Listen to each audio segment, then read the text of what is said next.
Thank you so much for coming on Northern Vibe, mate. I am genuinely fair income, no holds barred, proper good thrill to have you here. No, thanks for having me, man. It's a pleasure. Oh, mate, the pleasure is mine and the good listeners of Northern Vibe. So, first question, what's a good white boy like you doing rap, mate? I just sort of gravitated towards it. I mean, I'd started listening to it a couple years before I got into the craft of it. And I had a friend who was a DJ, like a vinyl DJ, and I would help carry his system. We'd go do like little house parties. And after a while, it sort of just became this thing that I'd get up and like freestyle sometimes on the vinyl. And then from there, it sort of just progressed. Right. So it's you had, what I'm hearing there is you had a natural inclination. You were just in a comfortable zone with some friends, got some encouragement. Is that pretty much what happened? Pretty much. I realized too, on a personal level, that I had a pretty good acumen for it. When I sort of did it the first time, there were other people there that had been doing it for a while, and I'd never tried it before, and I just sort of went off the top, and it seemed to just flow, and people were reacting to it, and I was just enjoying the energy of it all, and the more I'd sort of try it, the more situational confidence I'd gain, and then from there it sort of just blossomed over the years through its ups and downs. And Yeah, and mate, we'll talk about that. For me, I don't know which one of your songs I like the most. Like, you've got quite a few, and I do suggest people jump on your excellent YouTube site. It's Pyrite.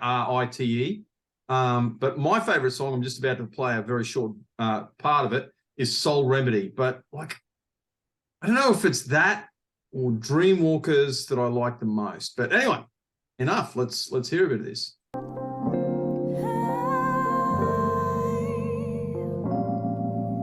No stress, it's all peace, the mic's check. The vibe's better than the sex, and your dreams rhyme fresh. Step into a set, perform, leave when time ends. Oh no, I did my best on all beats. Friendships, projects, obsessions, or dreams. So if she got a question for me, I'm blessed to have a lover with affections for me, and an avenue so I can express the story. Yeah, so like I don't want to suck people in too much. If you want to see the rest, and believe me, you do. Jump on the YouTube site.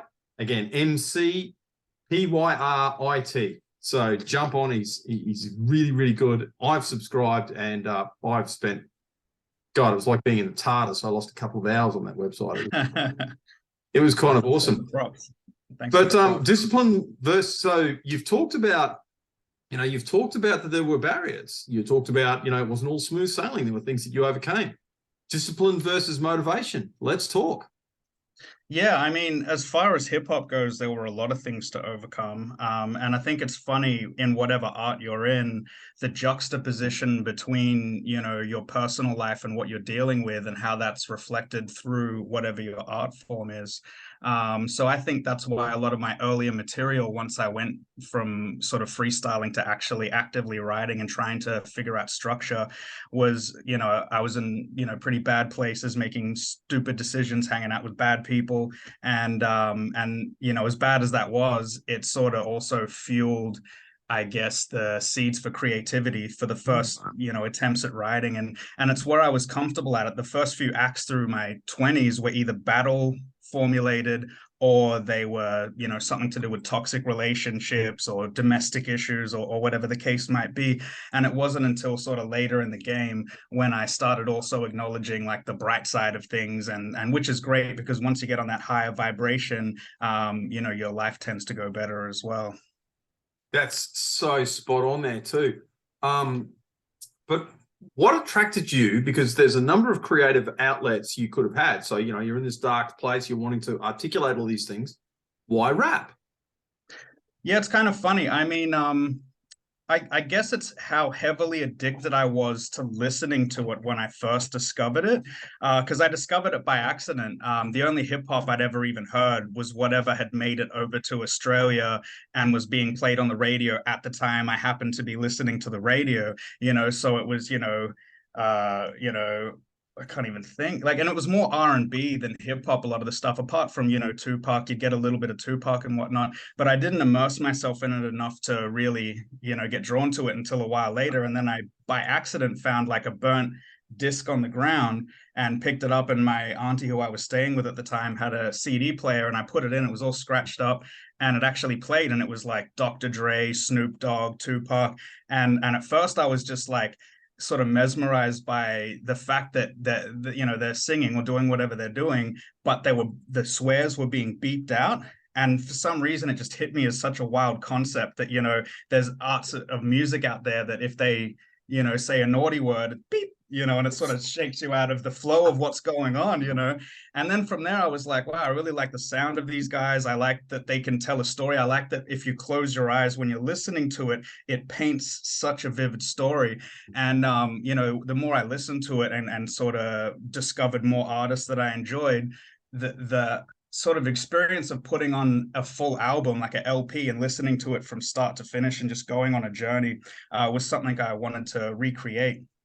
You know, once I got into it, and it went from being like a fun party novelty gimmick thing that I'd just get up and do it, and then I went and did like a freestyle competition, or like a rap competition, cypher competition, and I won it. And afterwards, the guys that were doing the main sort of event, they were like, hey, you should like take this a bit more serious. And, you know, so I started surrounding myself with more of like local, you know, self-proclaimed MCs, and you know, started actually sitting down with a pen and paper trying to structure things. And you get addicted to the art form itself, like the ceremony of sitting down and putting on a beat and writing to it, and trying to conjure something up, and finding that sort of balance between intention when you're writing, but also just sort of siphoning whatever this creative thing is that's connecting to your antenna, you know, because a lot of the stuff, you know, I'm not even coming up with it like, oh, I'll write about this. It's like I hear that beat and then the words just start coming to me, where it's like, this is the kind of story, or this is the emotion that needs to be conveyed through this instrumental. And that's it. Like, it's the thing I really like about rap is that fundamentally it's street poetry. And I just love that. It's street poetry with a narrative too. And obviously it's and everyone discusses this is nothing new. It's the absolute rawness of it all. But, yeah, you know, when you've discussed that, people fall in love with an idea. So it's like, you know, they like the idea of performing, they like the idea of rap. But then you're talking about sitting down and doing the hard graft. It's like pen to paper. It's like, yeah, you're all excited. Man, this is so cool. What next? What do you do when you hit that spot and you're mentally constipated? Like, what do you do? Because that's one of the hardest barriers. It is, man. And I think it must be the same for all genres. It's very frustrating. And I think going back to what I was saying about how, you know, you have that juxtaposition of your personal life with the music, I feel like you can really let them attach in a negative way sometimes, where if you are experiencing a writer's block, which I've gone through for huge periods of time, and you feel like, oh, this must be it for me, there's nothing else coming, you know, is there anything else I really want to say? Do I even enjoy this? And you kind of go through that self-doubt. But the longer that you stay with it, and the more that you give yourself opportunities to remember why you got into it in the first place, and you go, okay, this isn't about status, this isn't about impressing people, this is about the feeling that I get, you know, when I immerse myself in the, you know, various creative aspects, you know. So what I try to do is just get inspired again, and I'll often do that by listening to the music from the eras and the moments that I really connected with. So I'll go back to like listening to old school hip hop and rock and roll and, you know, hard rock and that, and I'll get that kind of vibe again, and then I might watch a couple of people perform live or something, and then I just get that drive and that burn, and I sort of return back to the essence. And I think the more you connect with that on that deep level and have that emotional connection with it, the more you're going to naturally just start spilling out the poetry, as it were. Yeah, exactly. And, you know, if it's transactional, so if you're doing the rap to get here, to impress girls, or to get status, or whatever it is, or to even just to be the coolest guy at the party, you're doing it for the wrong reasons, you know. Exactly. You're not striving towards the the true purpose Mm. therefore. That totally makes sense to me. But all right, so Sure. we've heard about these things and how, and my beard, I've shaved it, but bro, I'm Ranger too. So yeah, mate. So we Ranger guys like us coming good. Yeah, that's right. Doing stuff that they like, and getting into that vibe. But tell us about you. Tell us about who you are, where you're from. Yeah, I had a sort of weird upbringing. It wasn't very good with my biological family. So when I was in my early teens, I became homeless, and a family took me in, and the like father figure, he was from Israel, the mother was from England, and they took me under their wing. Went to Brisbane, took me with them, and it was just such a intense experience to go from being extremely poor, sort of real crime fitted family, to being completely let go and abandoned, fending for myself, and then having these complete strangers being like, hey, like, it's all good, like, let's help you out, sort of thing. And so that sort of gave me a new lease on life, and also a big perception shift as well. So I'd gone from coming up really hard. I went to 12 different primary schools, and by the end of it, I'd changed high schools 8 times as well. And in the start, it was just getting passed around family member to family member, before everyone's sort of finally giving up. So I think that also I learned pattern recognition, and I learned how to develop interpersonal skills, how to build rapport with people in really short amounts of time. Because by the time you've gone to so many schools, you're like, I can see the pattern in this. Like, I see like neuro-linguistic programming, you see the way that people sort of act and whatnot, and what works and what doesn't work, and that sort of starts to become part of your persona. So yeah, that was me, man. Like, it was pretty rough until I got to my sort of mid-teen years, and then from there I started getting boosted up really well, and I found the right sort of friends for a while. And boxing as well as music was something that really taught me discipline, and just self-care, and motivation, all that sort of stuff. And when I sort of got into hip-hop as well, I juggled them both pretty big. I was fighting in tournaments as well as doing open mic comps and whatnot. And then I got to a point where I was sort of like, I love the music so much more that I want to just put everything into it. And it was like an addiction, like something that took up, I'd spend up to 8 hours a day just practicing writing and rapping over beats and stuff. And it really took over my life in a big way. And like what you say earlier about how some people, they do it for the reasons of trying to impress or pick up girls or anything. For me, it was the opposite, because I went from having developed those interpersonal skills and becoming really extroverted and everyone's sort of friend and the party goer, to really reclusive. I just like stay in a room for ages with nothing but the actual music and the art form, and I really sort of gave into the culture of hip hop, and connected with the music on a very deep level for many years. How did you feel when you were in that zone? So you're locked away in your room. You're going from the cool party guy in the room. What emotions are you feeling?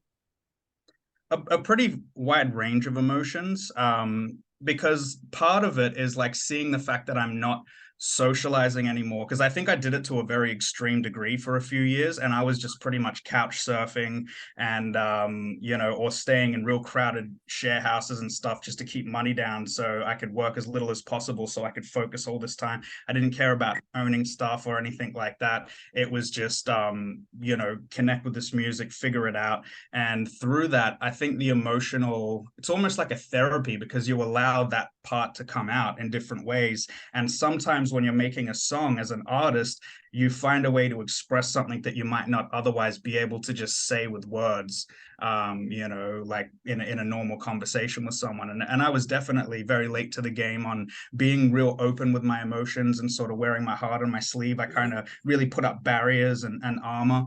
Whereas in the last few years, I've seen how much better it is to sort of just dissolve all that, have real conversations with people, just try to portray who I am as a person wherever I'm at, however that is. It's so tough though, like allowing that vulnerability, because as you know from Definitely. your previous experience, like there are people who will exploit that. That is going to happen. That is the Sure. you pay. So when you allow yourself to be vulnerable, you become more authentic. You become, you know, and suffering has a point. It's in some ways it's a good thing. You learn things, but you're going to get shafted sometimes. Like you are going to get an apple shoved up your backside sometimes when you allow yourself to be, you know, that vulnerable. Don't mind, and remembering that this is recorded, so I can edit any parts of this out that you're not happy with. You discussed earlier in your life that, you know, things were kind of tough, and you came from difficult background. Would you mind going into that a bit deeper? And also, if I could allow you to be really, really vulnerable, and again, you're not happy with any of this, mate, no problem. Yeah. Is there any way that you contributed to that, or fed into the, you know, feedback loop, or started participating in that negative feedback loop, if you understand what I'm saying? Definitely. Absolutely. There's sort of a cutoff point. I think when you're really young and you go through like sort of compressed actions of trauma, like they're just so rapid fire that you're going through all these different like negative aspects and how much they impact your world. I think like there comes a point where you don't know better because of your age and because you haven't known anything else and whatnot. But then I kind of hit this point where this family took me in and things are going really good. And I've started making the right moves and doing things well, but then almost like being drawn back to the familiarity of like what it was like in that negative way. I think I started self-sabotaging myself like to a pretty high degree once I got into my early 20s, like in a big way. Like I destroyed a lot of relationships, just pushing people away, really quick to just cut people off. I could go from being a good friend to just like, you know, won't talk to a person again. I went through, a real kind of like mean phase, I guess. And I gave into that victim mentality as well, where it was like, oh, I've had it so hard. People don't understand, you know, you've never like been sleeping at a beach, you know, like trying to figure out what you're going to do the next day. Like, you know, you really give into that and see it as an excuse to act a certain way, to treat people a certain way. And I think throughout my life, occasionally I've gotten back on track and things are good. And then out of nowhere, that sort of like darkness will come up, you know, because it's such an ingrained thing, and it'll sort of knock on the door and try and remind you of its presence. And, you know, I think if you're not in a good place, like if you're not sleeping good, eating good, taking care of yourself, and that thing comes knocking, it's a lot more likely that it's going to get in and sort of take over your psyche. And whereas if you're looking after yourself, I think you give yourself a much better chance of kind of doing combat with that part of you, that self-destructive, you know, unsure buildup of all these negative experiences, you know, that from time to time will come back no matter how much you've got your shit together, you know? Yeah, that's right. And because, as I'm going to come out and say, we allow these patterns into our lives. It's not that a reason for that. It's not that there's no legitimate reason. Like, you're right. Like, I mean, if you're sitting on your ass at a beach, like I've never experienced that. I've had my own different kind of stuff. You're sitting there going, dude, I literally have nothing. I have nowhere to stay and stuff like that. Bullshit. You know what I mean? Like, you kind of, that's kind of authentic. It's like, yeah, no, that's real. You can understand how that would become a really quick negative downward spiral in some ways. And I'm not blaming anyone for the circumstances that they've been put in. But if you allow yourself to be possessed by that pattern, you know, that's kind of what happened. And the other thing that reminds me of is, like, I'm sorry to trouble you with this, but like I've been reading Exodus again just recently, and one of my favorite parts of Exodus is, and I'm sorry because quite a few, I've just got to go off on a very quick tangent here, Pete. Like, a couple of people have gone, stop being so, you know, biblical and stuff like that when you're talking about it. I'm just talking about, like, I'm talking about this because it's such an old story, and it's a great way of framing the conversation and people can understand it. I'm not saying that anyone should or could or anyway, but you know, the Jews escaped tyranny in Egypt, and it's terrible, like the crappy things that are happening to them, and it's genuinely a miracle that gets them out of there. But after that, and like, it's really not all that long, there's all these people going, I want to go back to Egypt. It's like this freedom stuff, it's not all it's cracked up to be, because I'm kind of hungry. I'm out in the wilderness. It's like, if this is freedom, if I have to bear if I have to bear the burden of responsibility, if I have to be hungry, if my shelter isn't over my head, if I have to all these things, give me slavery. I will walk head held high back and say that this is my free will. And in a weird sort of way, it is. Like that's such a pattern of reality. Like that story, whether or not you accept the metaphysical, the metaphysics of it, this idea that people will choose slavery and walk head held high back into darkness and back into slavery, physical and mental. I think sorry to cut you off. I think they also attach and like a certain aspect of their identity to the behaviors as well. It's like, I'm not the real me if I'm not doing this, or if this is just who I am. This is just what I do. It's very hard to get up and be like, this is what I've been doing. I need to change this aspect so that I can achieve this, and then go through the torment of doing that. And like you say, it's easier to go back to the automation of being in a slave-like state. You know what I mean? Because like you say, there's certain things that are taken care of that you don't have to think of, that are just on autopilot, and you're kind of being told what to do and you just go along with it. Absolutely. Absolutely. And the Bible as well. You bring up the Bible as well. And it's interesting because like my partner Viv, she was raised Roman Catholic. I'm not particularly religious, but I remember going through Jordan Peterson's psychological significance of the biblical stories. Absolutely. And it was incredible. It was like the way he sort of dissected the meta types within the story. It really reflects why that book has outlived civilizations, and a lot of the messages have carried on throughout time, regardless of whether people like you say believe in it as a literal state, or whether it's the sort of metaphors and meta stories and meta archetypes to help people gain a better understanding of this situation of being alive. Absolutely. And it works on so many different levels too. But like, one of the things you were talking about there is this appeal, and it's the appeal of authenticity. It's going, so like, you're living this shitty life, you're doing shitty things, you believe shitty yourself, this pattern of reality, really. And you go, well, this is who I am. Well, that's an appeal, as you said, to identity and authenticity. It's like, the person I legitimately am is this. And if I try and aspire to anything else, if I reach for those heights, if I try and climb that mountain, if I try and be a better person, that's an inauthentic lie. It's a delusion. I'm pulling myself. That is never going to happen. It's a joke, lie. Because I've proved who I am by the things that I've done. Dude, I mean, how hard of a mindset is that to break out of when you kind of like think about it, when you define it's insane.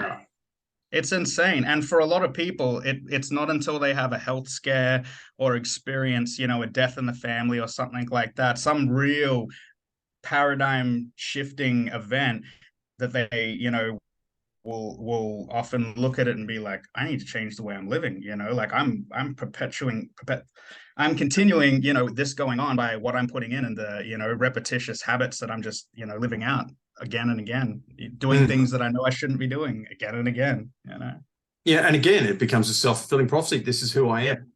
So if you do something good, or someone tells you have the capacity to do something different, that's a delusion. That's a lie. That's a joke. And until you can conceive of something else and forgive yourself for being a turd head. Yeah, that's the big one. Like, you've actually got to forgive yourself. Like, that's the first person you have to forgive is yourself.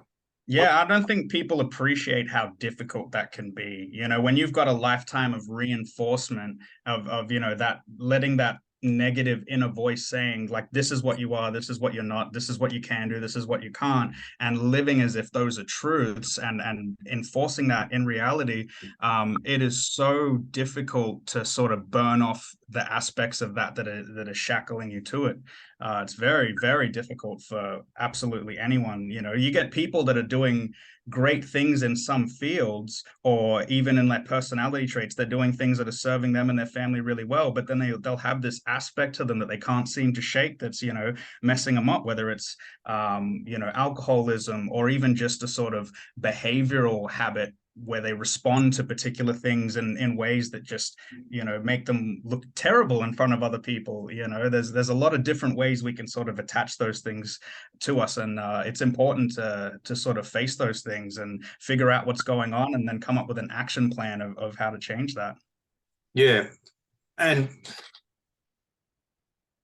so, as you know, I was in the police for 30 years, and part of the training that I did was that, and this was only after a few years, they kind of actually pull you in and go, because it's really funny, you go through all these cycles. Anyway, you get people that actually get to know you, and they write down the things that, I don't like to use this word because it's so modern, but it kind of encapsulates what I'm talking about, what triggers you. So whatever it is that pisses you off, whatever it is, deep psychic kind of stuff. And they'll have people come in there and insult you in that way, so that you can just get used to sitting there and it's like,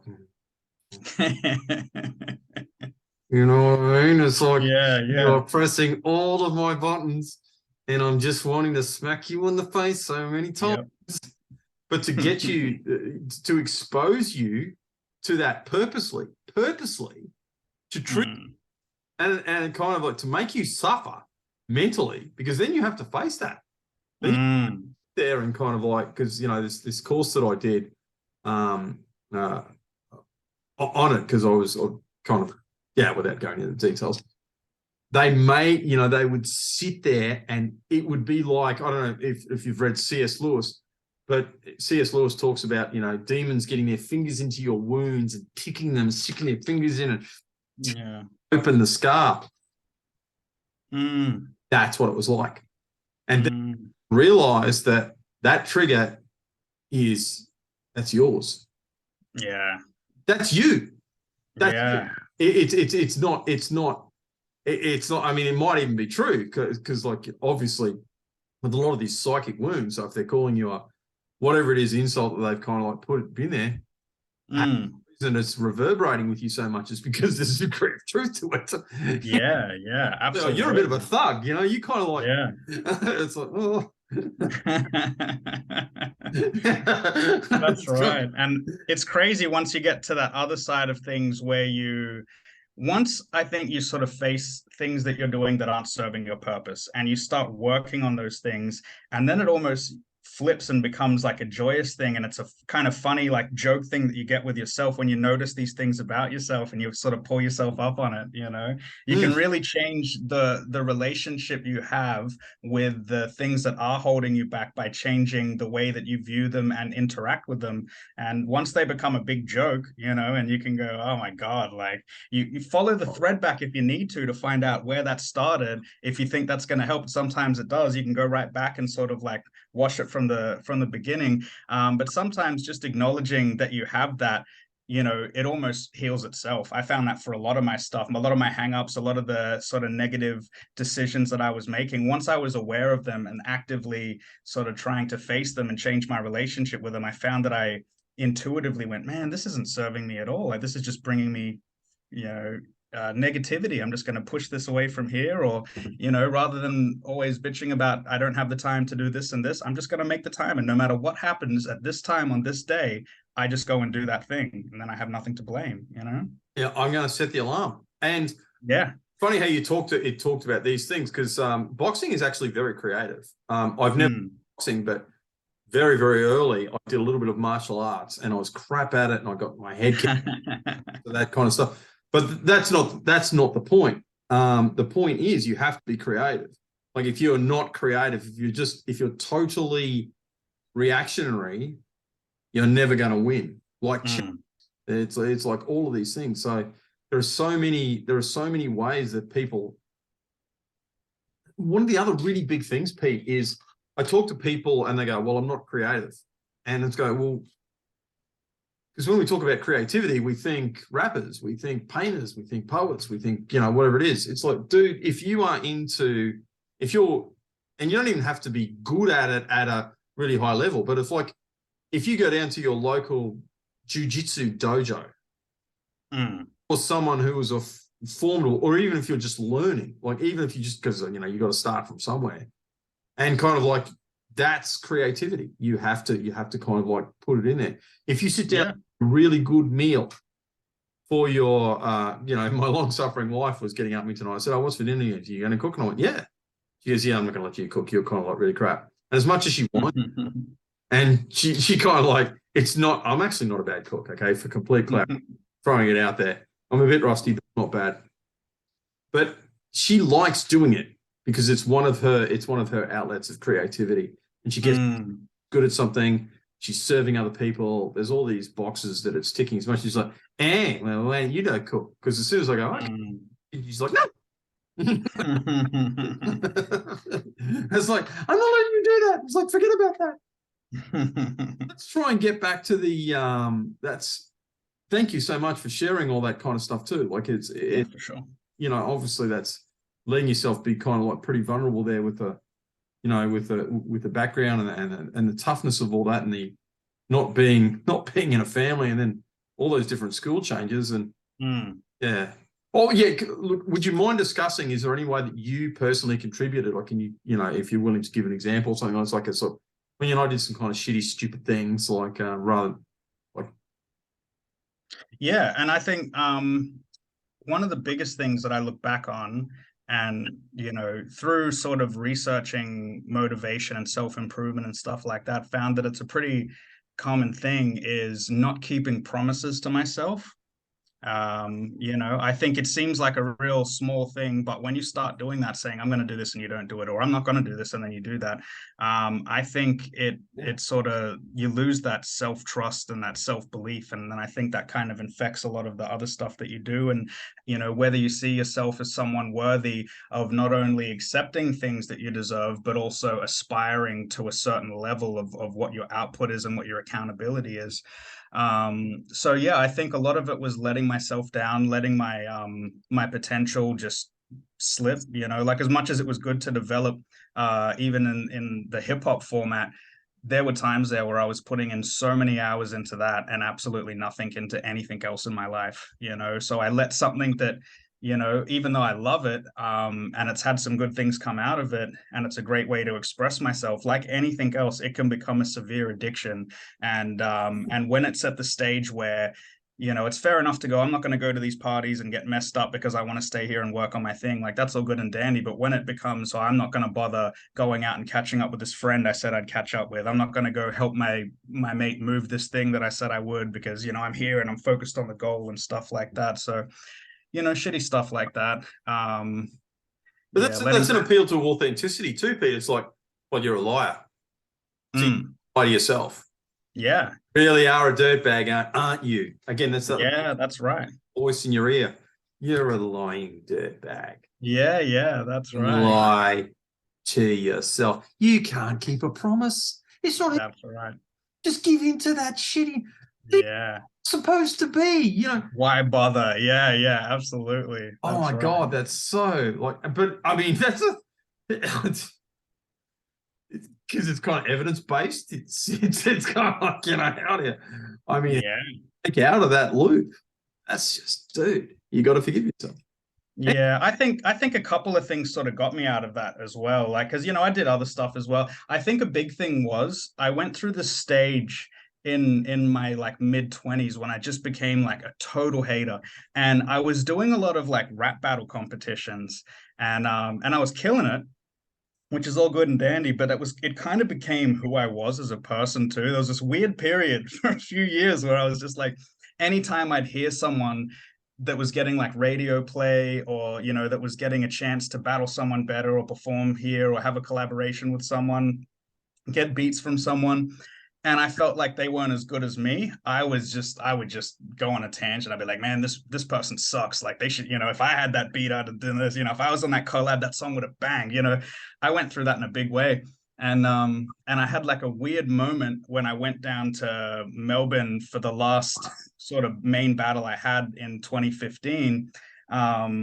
And I sort of caught up with a friend, and he's a really good mate of mine. He's a vet, and he's doing like 2 doctorates at once, and like in his spare time he's trying to solve like interdimensional like Egyptian mathematics, and so like he's a different breed of human. And knowing, you know, the kind of presence I was in, because I hadn't seen him in years, and just seeing how much he'd sort of changed and, you know, helped his body out. He'd gone from being a little bit overweight and skin, you know, problems and that, to just looking really good, clear thinking, able to juggle all the study he was doing with being a vet, you know, as a job, you know, just had a lot going on. And so I just sat down and just picked his brain. I was like, look, man, you know, I realize that I've gotten into this kind of funk where I'm just hating on everyone else and focusing on talking shit about other people and how they don't deserve the shots they get and whatnot.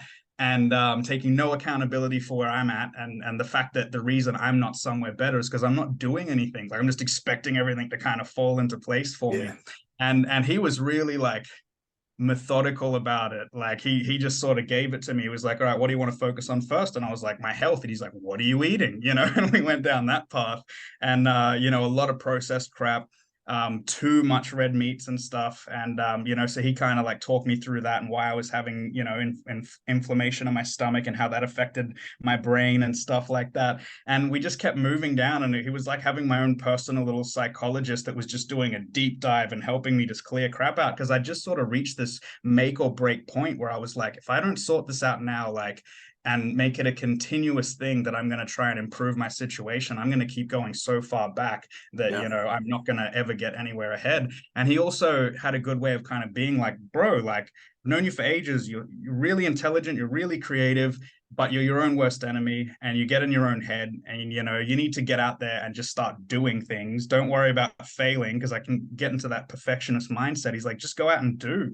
Just do, you know, get out there and make action. Stop sitting around and like hating on people and talking shit. Be happy that people are, you know, getting ahead, sort of thing, and aspire to be doing the same thing. Instead of hating on someone that's attaining some sort of success, try to study why they're gaining that success. Have a conversation with them. There might be something that, you know, you can learn from them, or they can learn from you, and sort of go forward. So, you know, I went through this intensive change where I'd been in a lot of toxic relationships, and in a lot of way, you know, I was deeply toxic, you know, insecurities, pouring that on, like jealousy, you know, that need to be validated constantly, you know, like all that sort of crap.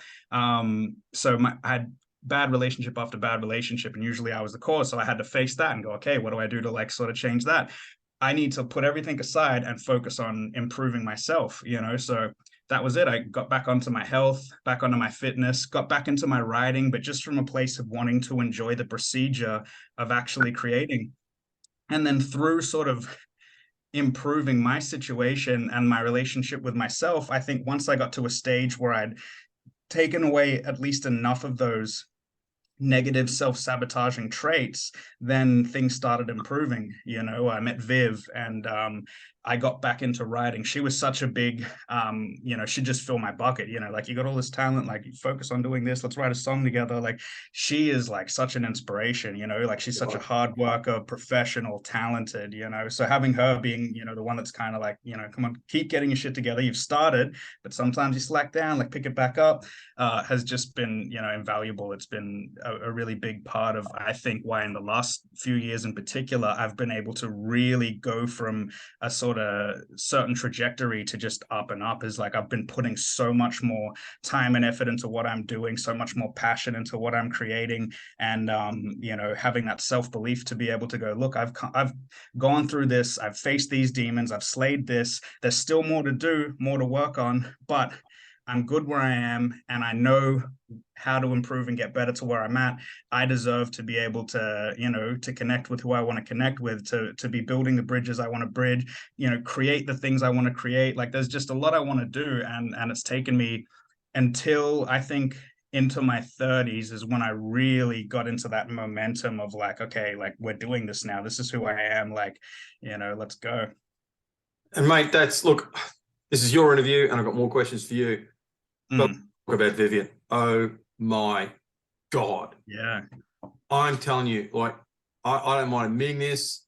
Like, I've interviewed a lot of seriously talented people right now. That woman's talent, God-given talent. Like, you know, that's what she's got. And the fact that she's this incredibly humble woman from this, you know, who's come from this. I mean, your background was tough, but living through a war. Yeah, third world country is another thing. Being homeless here, you know, is a very It's a different blessing. story. You know what I mean? It's like you still get a Centrelink payment. There's places where you can get free food. You know, there's things going on here, but over there, it's like, good luck. See, I was at this forum, and I won't discuss exactly what it was because there were a lot of people who would be phenomenally offended if I said. But like, I was at this forum, it was like, yeah. Like, all the whininess was coming in. And again, it's complete bullshit because like there are, like, Australia's a wealthy country. So when we talk about, and you articulate it very well. So when there are people who aren't as wealthy here in Australia, yeah, they're poor by Australian standards. You can't say that that's not bullshit, you know, because you live in the country that you live in. You're in the circumstances that you're in. Yeah. But these people are like, yeah, they're poor in Australia, blah, blah, blah. And I've got my head in my hands. I'm just like shaking my head. You seem to be a little bit dismissive over there. Yeah. White guy. What are you kind of like? There's no poverty in Australia, really, except of spirit. And of course, because I was like in a social welfare-y meeting, like when I was with the police, these people went nuts. They were like, hey, you have no idea. Blah, blah. Oh, yeah. 25 years in the police, all up in the Cape. I'm the one that's got no idea. Well, Mongolia, the story I told them really quickly was this. Because I was teaching English in a town called Dakhan, which is right up in the north of Mongolia. It's actually pretty much really almost near Siberia. Dakhan is actually Ulaanbaatar is the capital. It's kind of further south from where we were. It's a town about the size of under Brisbane. Townsville. It'd be kind of somewhere in between Brisbane and Townsville. And I was going for a walk one spring morning, like really early spring, so it was still getting ridiculously cold at night. And this manhole pops up in front of me, like, boom, you know, it moves across the, and all this all the steam and stuff starts coming out because it's really cold. It would have been hovering around 0 degrees, maybe a little bit below, slightly below zero, not a lot. And I'm like, and all these kids just start coming out, and I'm like, and remembering, like, at this stage, I was like a 15-year police veteran who'd been up the Cape and, you know, kind of like seen the toughest part of Australia, really. Like, you know, people talk about Redfern and stuff like that. It's like, yeah, I understand that's violent, but it's like, man, Cape York, that's at another level. You know, that's where there is really, like, you know, you see kids that haven't had enough to eat because their parents are drinking too much and all that kind of stuff. Anyway, so like I'm like sitting there slack-jawed, and these kids have just come straight up to me, seeing this slack-jawed ranger, white guy come up, and they're starting to beg, and I'm like, and I looked at all these kids coming out, and I went and had a look down and all that kind of stuff. Anyway, so in Mongolia, like, if you stay out at night and you sleep on the streets, it's not Cairns, you die. Like, you die if you're in the streets from hypothermia. You will die from the cold. So if you sleep in the streets, you won't wake up in the morning. So what they do is they go down these manholes and stuff like that where the heating stuff is. And don't get me wrong, like, these are crappy sewer manholes. So it's not like they're dry with just the stuff. There's rats down there. There's cock. Shit, stuff, literally shit and everything else. Yeah. And you've got these, like, and think Oliver Twist kids down there, and obviously it's not like they're all treating each other nicely and stuff like that. They've got the older guys down there and there's young girls down there. Yeah. They're all desperate. God alone knows what they were doing to each other down there. And it wouldn't have. And I was like, so I told that story and I was like, there's there are people who don't have as much wealth as other people here in Australia. Yes. Is there poverty? No, not. There simply is not. And we need to keep that perspective. We need to totally understand that when we're having these discussions over here in regards to what's happened. Most of the poverty we have over here is spiritual. People will not do the things that you did. You know, you're at kind of rock bottom here in Australia and said, you know what, there are things that I need to do. I need to kind of look after this. And it's not that you weren't dealt a shitty hand, clearly. You know what I mean? Yeah, 100%, man. It's kind of like but if you don't have that mindset, you're done. Yeah. You know what I mean? You're gonna be sitting there on the streets drinking, blaming everyone else forever. That's right. Yeah, that's right. Absolutely. And I mean, there's a lot of places in the world where that's what it is, where it's a real third world. And I think for people over here, you know, that are maybe seeing fractions of it in frame in high definition on their TV for a sweeping shot to promote some charity where you give money and they give a tiny percent to whatever cause they claim. It's not until you physically go there and see with your own eyes, because then you get a real idea of the scope of things as well. When you go to somewhere like PNG, for example, and you're seeing like hundreds and hundreds and hundreds of people all just like out like that, you know, with nothing going on, you know, like they're just homeless trying to get by, people setting up makeshift market stalls everywhere, dogs walking around where, you know, you can see their ribs and, you know, no stomach, you know, they're just that, you know, leg missing and they're still going around. Like until you go over there and you see it and you smell it and you feel the heat, you know, and you look into the eyes of the people that are in that situation, you know, like I gotta say that was a profound experience going over there. You know, just making eye contact with people that are like, you know, it like you say, it shifts the perception of going like, okay, as hard as things I thought were, adding this perspective makes me so grateful for the situation I have and the opportunities that are all around me, you know, and that's why a lot of us are our own worst enemy, is because we don't see the tools out there. Viv's mum came and stayed with us for a while a few years back, and we went out near Crystal Cascades and we were walking, and she was pointing out these ferns, these particular green ferns, and she was like, you know, you can eat those, you know, if you were ever really hungry, you know, you can eat them and, you know, they're good for you and you'll live. And I thought, man, if I was out here and I didn't know where I was, I would die of starvation surrounded by food, you know, and I think it's a great metaphor for the situation we find ourselves in over here. It's not just like the loss of knowledge with you know, like bush tucker and stuff like that, or just not knowing it from never having to go into the wild like that and survive. It's also not needing to put yourself out there. I think that's the double-edged sword of having, you know, stuff like Centrelink. Like I've been at times where I'm grateful that it's been there and saved my hide.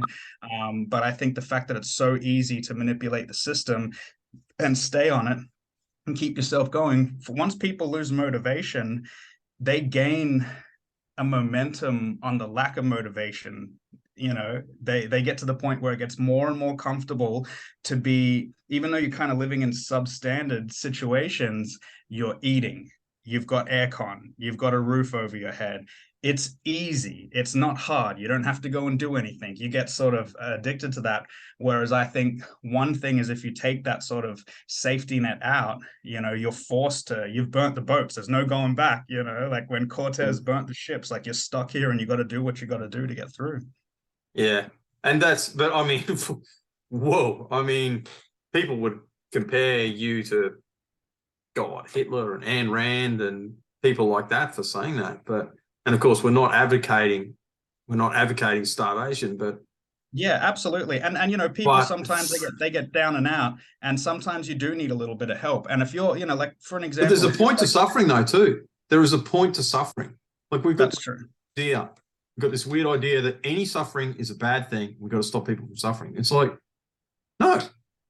Some suffering has meaning and point. Suffering gives you, and it's not just the fact that it gives you a degree of empathy, and your suffering has given you immense empathy. So like when you were walking around PNG, you're going, dude, I thought I had it bad. Like those people would have literally killed people to have lived the life that you lived as a homeless, rung here in Australia. Literally Yeah. looked up to that and gone, look at that lucky bastard. Yeah, I told you I've had some ups and downs with kind of getting my shit together.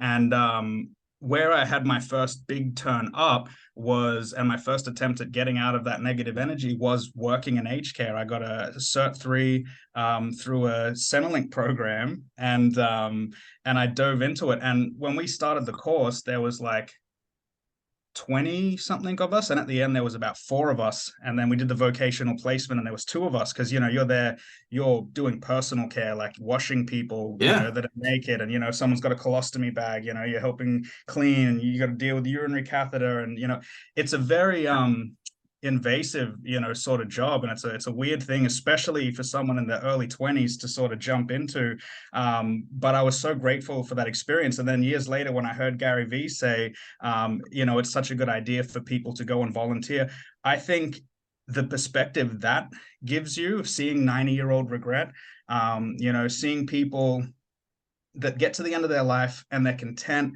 and they're able to kind of like go placidly and be like, I'm happy I did the things I said I was going to do. I had these beautiful experiences I didn't anticipate. On top of that, I dealt with the hard times, went through this, went through that. Versus the people that were like, I wish I just did this. I wish I didn't listen. I wish I didn't marry this person because my parents told me to. I wish I didn't take this job because it's what my dad did. It's you see that difference at the end of life, and it really instills another perception shift, which is like, do the things that you love, do the things that do bring you joy and that you can immerse yourself in, because at the end of the day, like, we're all going to cock it. No one gets out of here alive. That's it. So, you might as well like do what is a calling to you, whether it's hip hop, whether it's unicycling, whether it's spinning plates, like whatever it is, like get amongst it, embrace it and enjoy it. Yeah, that's it. And there is so much in that. And it's those really simple things.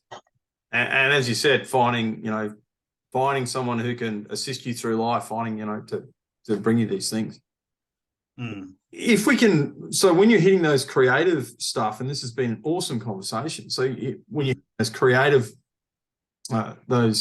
hurdles, what do you do?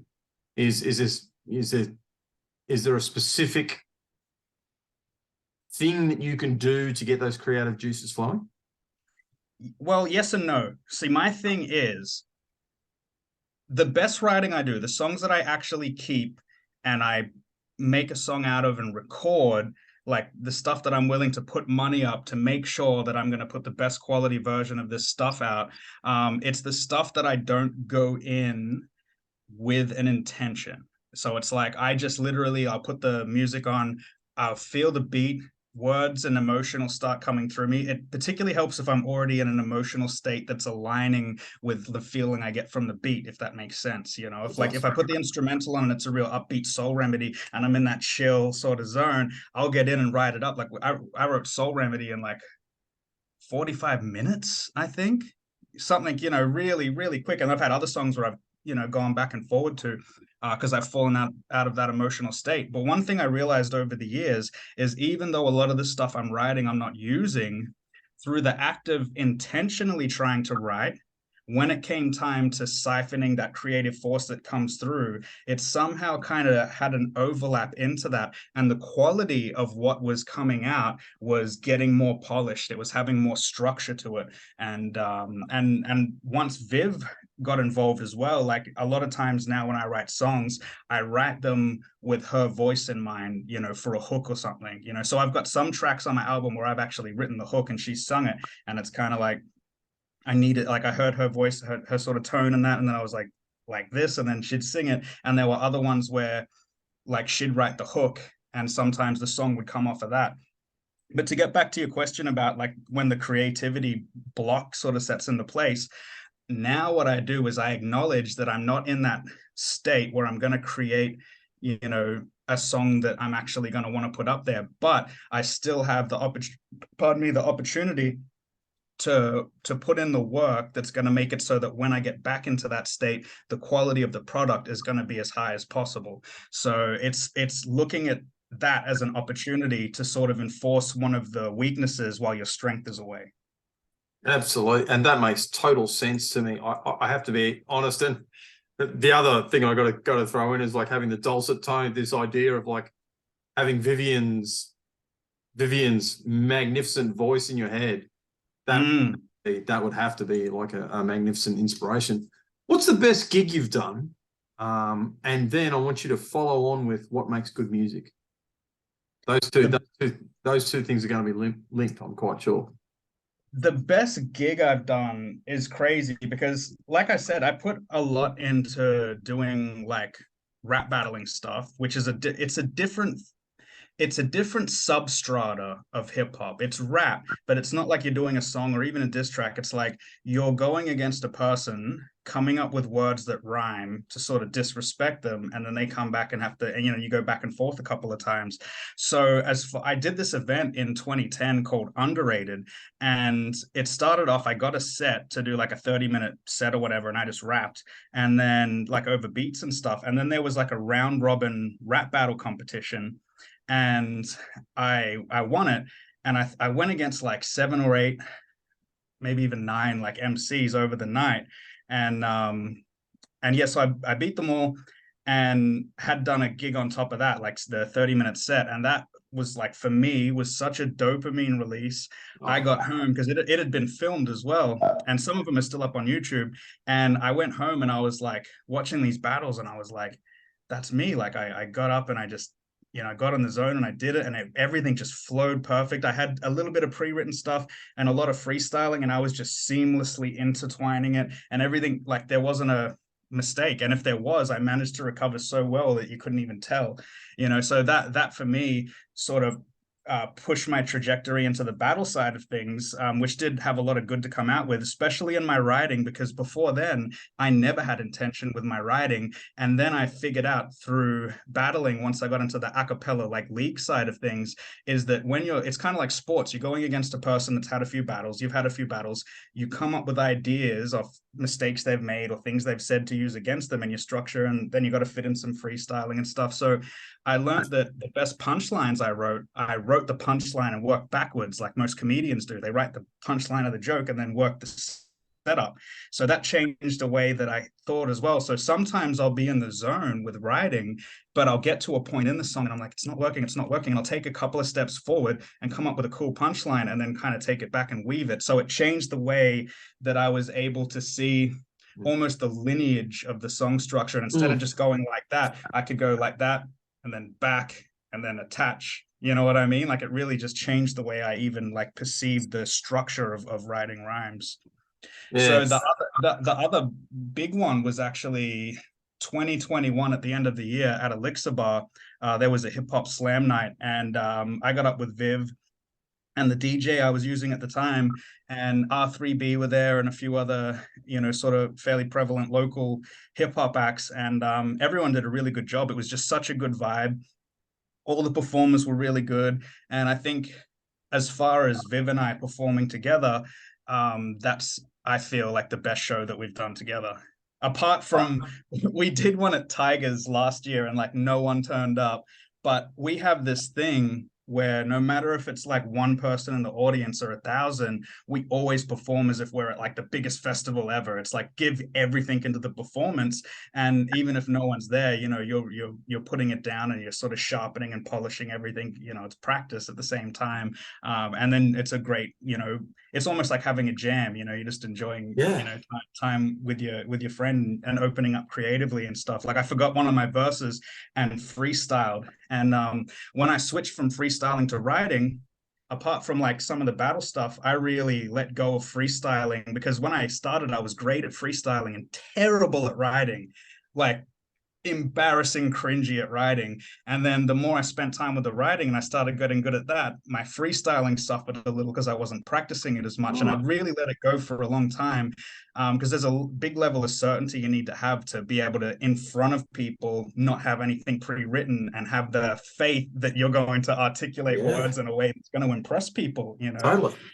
So yeah, it was a cool opportunity to sort of flex that again. And part of that was that there wasn't many people there, and that which gave it a different kind of energy. But yeah, they're the ones that really stand out for me for performances. Like I love doing stuff like Eco Fiesta and the All of Us Festival. I'm really like I'm really behind that cause. I think mental health and addressing it and finding strategies to deal with one of the most important things that we can do at this time with the, even though there are things worse in third world countries and here and there, one thing that's affecting people pretty much everywhere is this increase in mental health and like the awareness behind it as well. And I think we're in an opportunity at the moment where we can really steer things in a way of healing and sort of love and acceptance, as opposed to fear and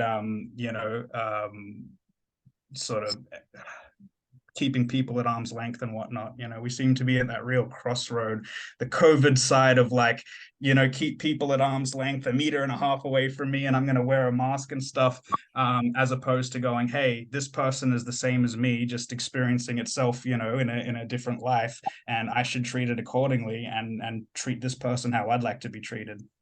Well, Be there. I don't think it's a coincidence. The fact that we had to isolate just showed up how we need community and communion.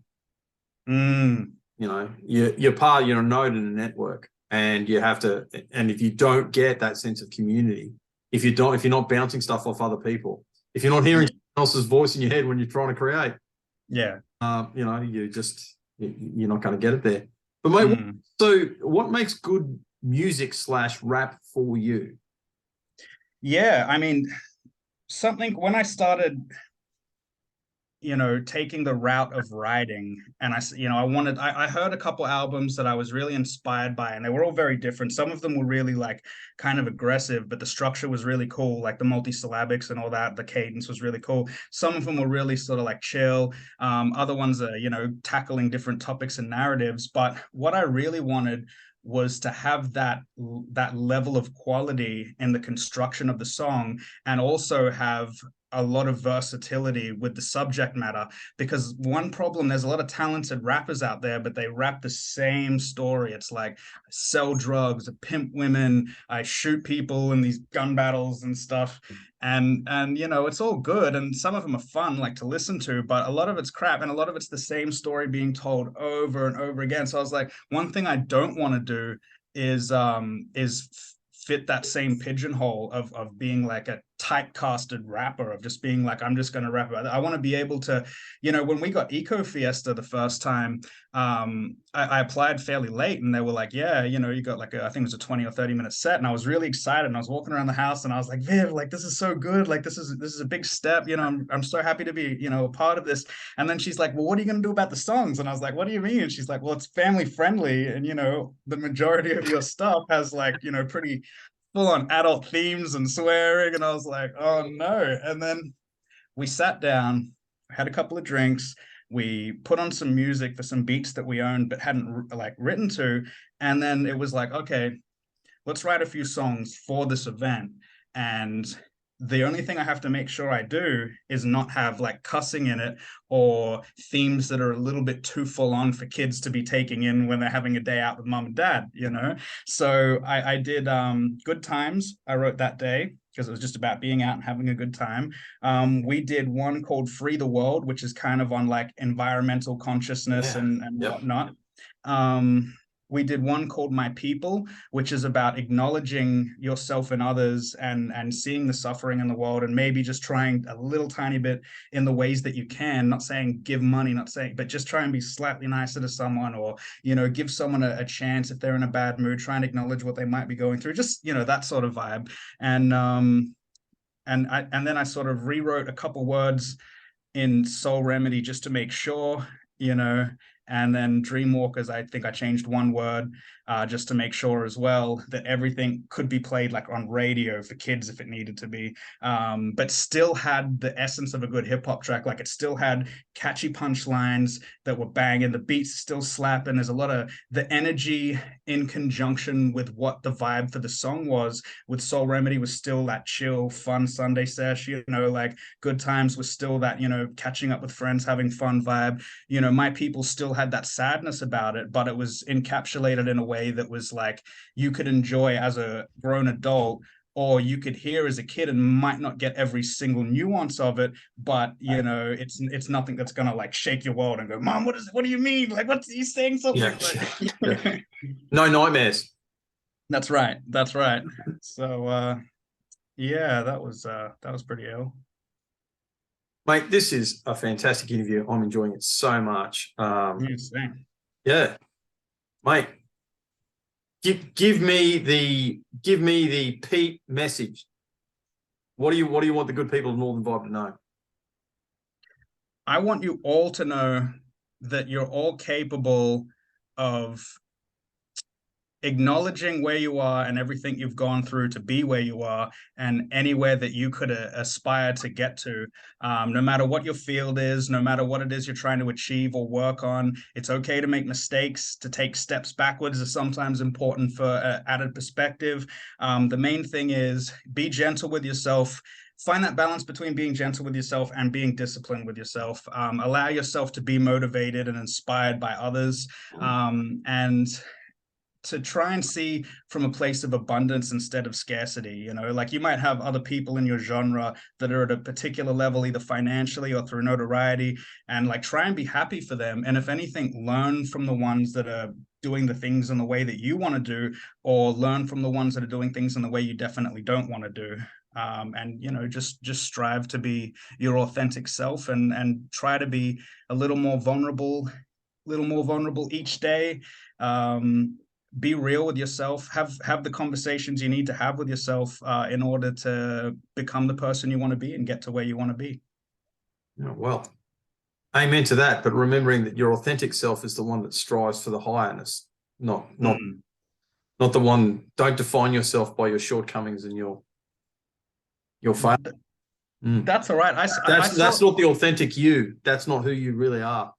That's right. I saw a really good thing a few years ago, and it was great timing. It's kind of like that, you know, the master appears when the student's ready sort of thing, where I was finding like podcasts and speeches and lectures and stuff. Some of them, you know, going back from like Terence McKenna's time to, you know, Joe Rogan and stuff like that. And Joe Rogan had one where he talked about being the hero of your own story and how you don't define yourself by your past mistakes and that. And it really resonated with me, because that was what I was doing, you know? So I was like, oh man, that is what I'm doing. And it's like, I got to stop doing that and focusing on this. And like you said earlier, forgive yourself for the dumb mistakes you made and the self-sabotaging things that you've done back in the day, or maybe the destructive things you've done for other people, and try and let go and move forward and make amends where you can. But, you know, don't break your back trying to get back into that spot, you know? Spot on. Mate, I think that's a fantastic point to wrap it up. I just cannot thank you enough for your time, for your insights, for your wisdom. I don't mind articulating that specifically. And I know the good people of Northern Vibe are going to love this. Yeah, I hope so. Enjoy.